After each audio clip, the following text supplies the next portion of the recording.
زیادہ وہ بھگت چکی، وہ اقتدار سے ہٹائی جا چکی۔ اب جو آئے ہیں 15 روز کے قریب ہو رہے ہیں، یہ بتائیے کہ آپ نے کوئی تبدیلی محسوس کی؟ آپ کو پتا چلا کہ حکومت بدل گئی؟ صرف اخباروں میں آپ نے ضرور پڑھا کہ اسمبلی ٹوٹ گئی اور محترمہ بے نظیر بھٹو دوسری دفعہ رخصت ہو گئی۔ پہلے تو 2 دفعہ رخصتی خطرناک ہوتی ہے، تیسری دفعہ معلوم نہیں کیا ہو جائے، اس لیے 2 دفعہ تو رخصتی۔ اس کے علاوہ اور کیا ہوا؟ اور کسی قسم کا کوئی تبدیلی، کوئی نشانی آپ کو نظر آئی؟ کسی غریب کا پیٹ بھر گیا؟ کوئی کم تنخواہ پانے والا جو ہے وہ خوش ہو گیا؟ لوٹ مار کرنے والے گھر میں بیٹھ گئے؟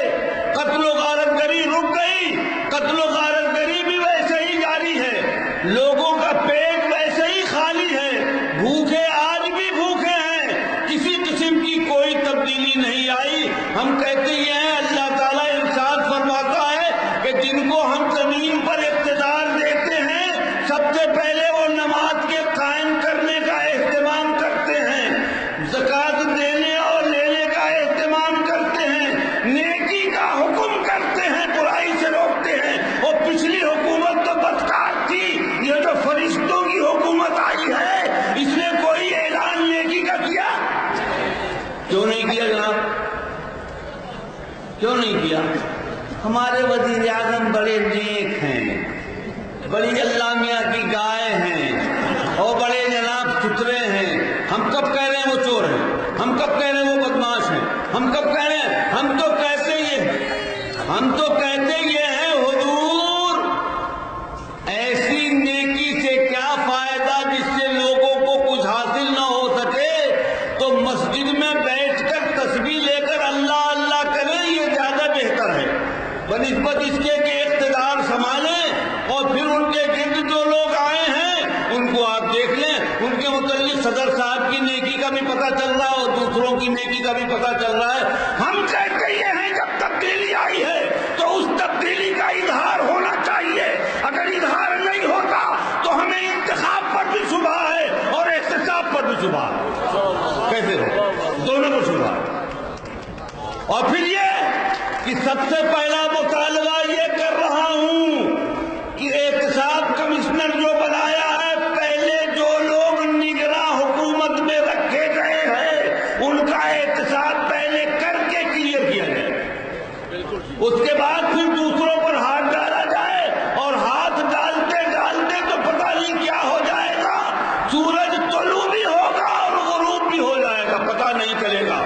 تو علامہ سید کاظمی صاحب نے فرمایا کہ بھئی احتساب اللہ کا قانون نافذ کر دو، صدر بھی اس درد میں آئے گا، پٹواری بھی اسی درد میں آئے گا، پٹواری بھی آئے گا، اس لیے کہ حضرت عمر رضی اللہ تعالیٰ عنہ بھی احتساب کے مبرہ نہیں ہیں اور کوئی دوسرا معمولی شخص بھی نہیں، لیکن وہ احتساب اللہ کے قانون کا ہوگا، رسول کی رسالت کا ہوگا، ان کے بتائے ہوئی شریعت کا ہوگا۔ اگر یہ ہو جائے تو ہم سب بے فکر ہو جائیں گے، ہم کہیں گے جناب اب صحیح ہے، اب کٹگھرے میں سارے کھڑے ہوں گے، دیکھیں کون تم چھڑا کر بھاگتا ہے، وہ بھاگ نہیں سکتا۔ اگر آپ نے اپنے قانون کے تحت احتساب کیا تو انشاءاللہ تعالیٰ آپ گنتے رہیں گے کس کا ہوگا اور کس کا نہیں ہوگا، پتہ ہی نہیں چلے گا۔ گواہی اور ثبوت اکٹھا کرتے رہو۔ چور جب چوری کرتا ہے، اور آج کل کا چور بڑا چالاک ہے، وہ بڑی چالاکی سے چوری کرتا ہے۔ دوسری بات یہ ہے کہ جب حمام میں 80% ننگے ہوں تو ننگا ننگے کا احتساب کیا کرے گا، یہ میری سمجھ میں نہیں آتا۔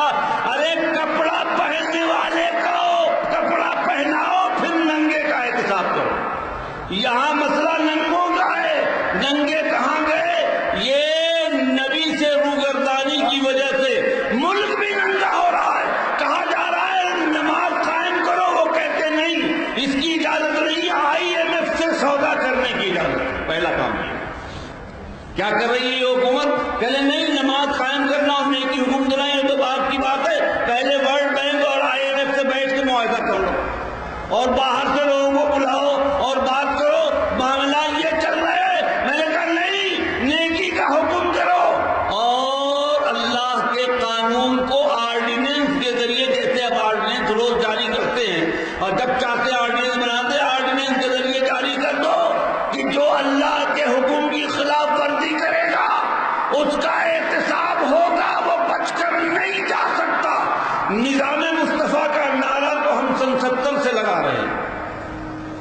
لیکن اے لوگوں اپنا بھی احتساب کرو.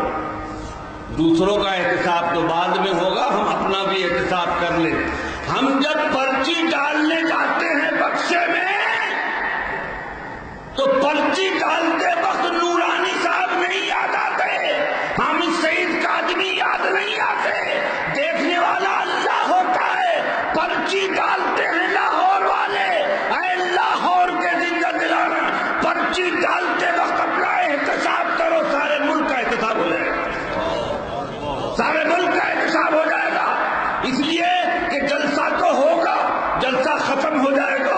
علامہ صاحب نورانی ابھی تقریر بھی کریں گے اور آپ خوب جھومیں گے اور خوب نعرہ لگائیں گے.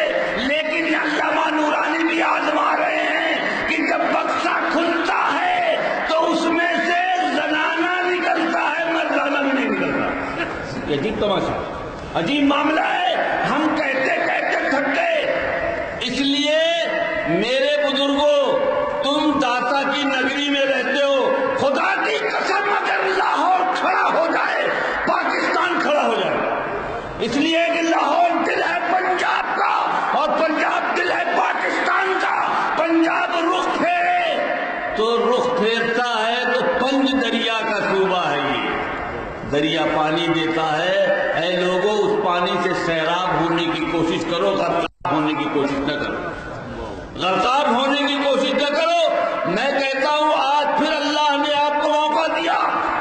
آپ دیکھیں، آپ نگرانوں کی بھی نگرانی کریں، انہیں مجبور کریں کہ وہ باعزت طور پر انتخاب کرائیں. اور اب جب آپ بکسے میں ووٹ ڈالنے جائیں تو یہ دیکھ کر ڈالیں کہ کس کو ڈال رہے ہیں. اگر پھر سرمایہ داروں کے چکر میں، وڈیروں کے چکر میں، برادری کے چکر میں، قومیت کے چکر میں اور ضلع کے چکر میں پھنس گئے تو یہ سارا نعرہ بیکار ہو جائے گا. اللہ کے یہاں ہمیں بھی جواب دینا ہے اور آپ کو بھی جواب دینا